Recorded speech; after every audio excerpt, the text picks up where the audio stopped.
Forex, FX or foreign exchange trading, in a nutshell, is the simultaneous buying of one currency and selling another in an over-the-counter off-exchange (OTC) market. This is a decentralized market where multiple banks, non-banks, and prime brokers are providing liquidity and pricing to FX brokers, who in turn provide trading platforms to retail investors. It's like exchanging your money at the airport into the currency of the country you're visiting.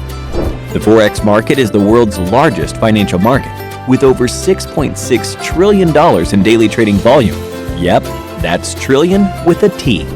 This dwarfs even the New York Stock Exchange's daily trade volume of about $22.4 billion. The Forex market is highly volatile because of multiple factors. Macroeconomic events like elections, the rise and fall of unemployment rates, and the increase or decrease of inflation can spark movements in the market. Aside from volatility, traders and investors globally have come to love Forex trading because of low transaction costs, 24/5 trading hours, and multiple currency trading options.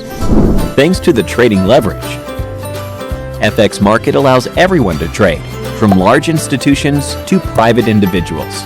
The opportunities are endless with Forex trading, as there's no limit on how much you can make.